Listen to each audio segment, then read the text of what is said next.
Բարեկամի համար հովանավորչություն է անում։ Այդ ժամանակ այդ ձեր ասած ստանդարտը գործում, այ լրագրողները, չեմ ասում ձեզ անձամբ, բայց ձեր գոլեգաները, իրանք անձամբ տեսած լինում են, որ այդպես բաներ են գրում։ Մեզ հասած տեղեկություններով սենց բան է եղել, իրանք տեսնում են, չափանիշը դա չի։ Հիմա նես չի, չէ, որ սա միակ ընտրություններն է, որին ընդդիմությունը մասնակցում էր։ 21 թվականին էլ են մասնակցել, 21 թվականից մինչև այսքան լիքը համայնքային ընտրություններ են եղել։ Եղել է այդպես ընտրություններ, որի ժամանակ ասենք ժողով մասսայական ընտրակաշառք է բաժանվում, չի եղել չենք ասել, բայց հիմա որ եղել է, հիմա մենք մեզ խաբենք։ Բայց ախր տարբեր բաներ են կռիվ ընտրակաշառքը, որ հիմա համեմատում։ Ես եմ համեմատել։ Ասում եք, տեսած կռիվ է։ Ես ասում եմ, որ եկեք, մենք մեզ չկեղծենք, եթե մենք երևույթը տեսնում ենք ու տեսնում ենք, որ ինչ-որ բան տեղի է ունենում ու գիտենք, որ անհնար է, որ բոլորը մեր ծանոթները, բարեկամները կներես մեր ջան, ծանոթները, բարեկամները բոլորը խոսան, խոսքից խոսք փոխանցի, այդ գաղտնալսումները լսենք ու բոլորս ասենք ոչ մի բան տեղի չի ունեցել, սպասենք տենանք 3 տարի հետո դատարանը ինչ կորոշի, 3 տարի հետո դատարանը կորոշի կոնկրետ անձի մեղավորությունը, երևույթը եղել է թե չի եղել, այսօր արդեն պարզ է։ Մենք մեզ եկեք չէ։ Միքայել Խաչատրյանի ասածը էլի եմ ասում, քաղաքական ելույթ է, քաղաքական ելույթներին պետք է պատասխանել քաղաքական ելույթներով։ Եթե ընդդիմությունը, այսինքն մենք այդ սաղ ձայնագրությունները լսել ենք հոգուտ ում է դա ասվում։ Եթե իրանց ասածը այն է, որ ինչ որ անհայտ խումբ, այդքան լայն ծավալով, ինչ որ անհայտ գումարներով բերել են, ներգրավել են, իրանց հոգուտ իրանց ընտրակաշառք են բաժանել, իրանք դրանից տեղյակ չեն եղել, դե դուք գնահատեք դա ինչքանով է իրատեսական։ Պարոն Քոքյան, վերադառնանք կարմիր գծերին, ձեր սիրած թեմային։ Այդ ինչից վերցեցիք, որ դա իմ սիրած թեման է։ Չէ, դուք եք պաշտպանում ամենայն դեպս եւ հարցերն էլ ձեզ են ուղղված։ Վճռաբեկ դատարանը վարույթ չի ընդունել Երևանի ավականու բողոքը, որը վերաբերում էր վճարովի ապահովատեղիների կարմիր գծերի թանկացմանը, ինչպես նաեւ արձանագրել է, որ քաղաքապետարանը որևէ ձևով չի ապացուցել, որ վճարը շեշտակի թանկացել է ծառայությունների որակը բարելավելու նպատակով։ Հիմա այն մասը Ես չեմ կարծում, որ վճռում հենց այդպես է գրված, բայց լավ, ինչևէ։ Եկեք բովանդակության մասին խոսենք։ Հիմա ձեր մեկնաբանությունն է։ Իմ մեկնաբանությունը շեշտակիորեն բարձրացնել, նշել, որ դա նպաստելու է նաև կենտրոնի բեռնաթափմանը, սակայն ոչ ծառայություններն են բարելավել, ոչ էլ ծառայությունները համաձայն չեն, որ ծառայությունների որակը չի բարելավել, որտեղ մենք օրինակ հիմա ունենք գործարկված բջջային հավելված, որը էականորեն ավելի հեշտացնում է քաղաքացիների կյանքը այդ ծառայությունից օգտվելիս, դրա համար այդ հատվածը չեմ ընդունում ձեր ասացի, ինչ վերաբերում է դատարանի վճռին, դատարանի վճիռները ենթակա են կատարման, կոնկրետ այս դեպքում վճռով չի նախատեսվել ինչքանով ինձ ներկայացվել է առնվազն, որ պետքա ինչ-որ նախորդ որոշումներից բխող ինչ-որ գործողություններ կատարվեն կամ վճարումներ հետ կատարվեն, որի մասին էլի որոշ անձինք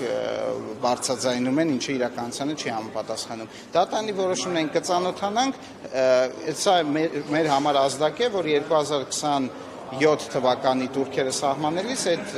որոշումների նախագծերի հիմնավորվածությանը առավել լուրջ է պետք մոտենալ։ Մեկնաբանությունը այսքանն է։ Այսինքն շարունակելու եք նույն քաղաքականությունը եւ նորից բերելու եք։ Ես կարծում եմ թանկացման դատարանը ամենայն հարգանքով իրավասու չէ գնահատական տալու քաղաքական մարմինների քաղաքականության ճիշտ կամ սխալ լինելուն, ոնց որ եւ մենք իրավունք չունենք դատական իշխանության դատական ակտերի մասով, ասենք իրավական հիմնավորումները վիճարկելու։ Մենք կարանք համաձայն չլինենք, մենք կարանք ընդհանուր դատական իշխանության աշխատանքից դժգոհ լինենք, բայց կոնկրետ դատական ակտերի մասով դրանք եթե օրինական ուժի մեջ մտածեն ենթակային կատարման։ Կոնկրետ այս դեպքում կատարում ենթադրող ինչ-որ բան վճռով նախատեսված չի։ Եթե դատարանի արձանագրումն է, որ չի հիմնավորվել, դատարանը չի ասում չկան հիմնավորումներ, ասում է հիմնավորումները կոնկրետ որոշման տակ բացակայում են կամ ոչ բավարար չափի են, մենք կաշխատենք, որ դրանք լինեն բավարար չափի։ Տեսեք, վճռաբեկ դատարանն է դա որոշել։ Վճռաբեկ դատարանը դուք նոր ասացիք, որ բողոքը վարույթ չի ընդունել։ Հենց որ երևի վերաքննիչ է։ Բայց ոչ, վճռաբեկ եւ ուժի մեջ է մտել վերաքննիչ դատարանի։ Եղա վերաքննիչն է որոշել։ Ոչ, վճռաբեկ դատարանն է։ Վճռաբեկ դատարանը որոշել է բողոքը վարույթ չընդունել։ Բովանդակային որոշումը նշանակում է եղել է վերաքննիչ դատարանի կայացած որոշումը։ Ըստ այդմ բովանդակային որոշումը վերաքննիչ դատարանինն է, ոչ թե վճռաբեկին է, բայց էական չի, մի խոսքով դատարանին է։ Այստեղ էականն է, որ չի ընդունել ձեր բողոքը, բայց եւ գնահատել է, որ Մեր ջան, հիմա հարցը որն է, նա դարի վերադառնում։ Պարոն Գրիգորյան, հարցը կտամ, ախր չեք թողնում վերջացնել։ Ներողություն եմ խնդրում։ Հիմա ես ուզում եմ հասկանալ, դուք մյուս նիստերով 2027 թվականին նույն օրակարգն եք բերելու, որպեսզի կարմիր գծերը թանկանան ավելի լավ հիմնավորումներով, որ ասում եք, սա մեզ համար ազդակ է, որ հիմնավորումները Հասկացա հարցը, կարմիր գծերը կոնկրետ կայունատեղիների մասով թանկացել է նախանցած տարի, եթե չեմ սխալվում, անցած տարի պահպանվել է նույնը։ Երևան քաղաքի ավականին դեկտեմբեր ամսին կորոշի կոնկրետ ինչ նախագծով եւ ինչ ձևով է այդ որոշումը կայացնում։ Եթե հարցնում եք արդյոք կարծում եմ, որ ընդհանուր թանկացման քաղաքականությունը ճիշտ էր, այո, կարծում եմ, որ ճիշտ էր։ Էլի եմ ասում, եթե դատարան ասում է այդ քաղաքականության տակ բավարար հիմնավորումներ մենք չենք տեսնում, այդ չի նշանակում, որ մեր քաղաքականությունը սխալ է։ Այդ նշանակում է կարող է ճիշտ քաղաքականությունը թերի է հիմնավորված, կաշխատենք, որ լավ հիմնավորված լինի։ Ինչն է փոխվել այդ որոշումից հետո։ Այսինքն Ինչն է բարելավել, որ դուք ասում եք ես այդքան էլ համամիտ չեմ գնալ։ Օրինակ ասեմ ինչա բարելավել այն, որ դուք օրինակ մեր ջան նորից էդի նես չի որ կենտրոնը բեռնաթափվեց թե չբեռնաթափվեց, չեմ ասում որ մի վարքան ասել ենք որ կնպաստի դա կենտրոնի բեռնաթափմանը, կենտրոնի բեռնաթափմանը նպաստում է նաև որ այն դինամիկան որը գնում է ավելի ու ավելի շատ բեռնվածության կենտրոնի կոտրվում է դա մեկ Այսինքն եթե դու ինչ-որ մի հատ process կանխում ես կամ դանդաղացնում ես կամ կասեցնում ես, դա էլ է արդյունք։ Երկրորդը, դուք կարող եք վերցնել վիճակագրությունը եւ տեսնել, որ հիմա մարդիկ ավելի շատ վճարում են ժամով, օրով, ոչ թե տարեկան։ Ինչը նշանակում է, որ եթե մարդը վճարում է ժամով, նշանակում է ինչքան կայանում է, այդքան վճարում է, ոչ թե ասում է դե սաղ տարվա համար վճարել եմ, օրերով այդ մեքենան կանգնում է այդտեղ եւ բան անում։ Այսինքն այստեղ տրամաբանորեն ակնհայտ է, որ չէր կարա այդ որոշման էֆեկտը բեռնաթափման վրա դրական չլիներ այսօք դա միակ միջոցն է եւ բավարար միջոց է ոչ միակ միջոցը չի բայց մենք երբեք չենք ասել որ դա միակ միջոցն է եւ այդ խոսքերը մեր բերանի մեջ դնել պետք չի ինչ որ մենք չենք ասել Չեմ ասում դուք եք դնում ընդդիմադիր գործիքներին մոտ 200 միլիոն է նախատեսվում ինչ միջոցառումներ են Պարոն Հովհաննիսյանի, պարոն Լևոն Հովհաննիսյանի համակարգման փայ իրականացում այդ միջոցառումը Չգիտեմ Ինչի համեմատ 400-ի համեմատ քիչ է, 100-ի համեմատ մեծ է։ Նկատի ունեմ պետք է նայենք ինչ ծառայություններ է ստանալու քաղաքը, ինչ միջոցառում է կազմակերպվելու, ըստ այդմ գնահատենք արդարացված էր թե ոչ։ Բայց ինչ վերաբերում է 200-ը թե 200 չի ու ինչ է կազմակերպում, ես չեմ տիրապետում, որտեղ ես այդ միջոցառումը չեմ համակարգում։ Պարոն Հովհաննիսյանն է։ Բեռնաթափման կենտրոնի մասին խոսեցինք, այժմ շատ են խցանումները, մանավանդ հիմա էլ Կիևյան կամուրջն է կառուցվում, նորոգվում։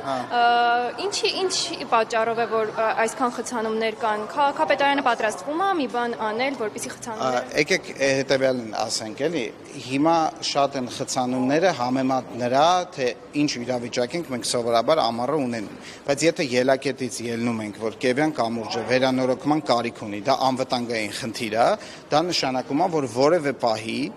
պահի այդ վերանորոգումը պետք է իրականացվի որպեսզի մարդկանց կյանքը վտանգված չլինի ըստ այդմ թող ասեն երբ էր ավելի հարմար շրջան կամ ամառային շրջանը երբ որ դպրոցները արձակուրդ են երբ որ համալսարանները արձակուրդ են այս աշխատանքները իրականացնելու համար հիմա լավ է վիճակը չէ լավ չի բայց եթե դա իրականացվեր օրինակ սեպտեմբերին հոկտեմբերին կամ չգիտեմ հունվարից մինչև մայիս ամիսը ներառել կատաստրոֆիկ կլիներ իրավիճակը այսինքն դա անխուսափելի անհարմարություն է որը մենք բոլորս կրում ենք որպեսզի այդ կամուրջով շարունակենք անվտանգ երթևեկել ինչքան որ այսքան ժամանակ երթևեկել ենք բարդությունը կայանում է նրանում որ զուգահեռ Կիևյան կամուրջի փակման լինելուն մեծածավալ ծրագիր է իրականացվում Պրոշյան Պարոնյան փողոցներում ջրագծի անցկացման, որը նույնպես ուղղված է քաղաքացիներին ջրով ապահովելուն, որտեղ դա էլ է խնդիր այդ խնդիրներ պետք է լուծվի եւ երեկվա գործակարգավարականին նաեւ պարոն քաղաքապետը այդ աշխատանքների տեմպերի ավելացման անհրաժեշտության մասին խոսել է։ Ինչ վերաբերում է ընդհանուր ինչ են կանում խցանումների մասով, մենք ստեղծել ենք Երևանի երթևեկության կառավարման կենտրոն, որով արդեն հայտարարել ենք մրցույթ եւ շուտով բացումը կլինի, պետք է տեղադրվեն համապատասխան տեսախցիկներ, որպեսզի մենք ոչ թե ընդհանուր խոսենք քաղաքում խցանումներ են, այլ կոնկրետ տեսնենք թե որ հատվածում, որ հատվածից են այդ հոսքերը գեներանում, որպեսզի այդ իրավիճակի կառավարելիությունը լինի ոչ թե աչքաչափով, այլ լինի ել ավելի կառավարելի։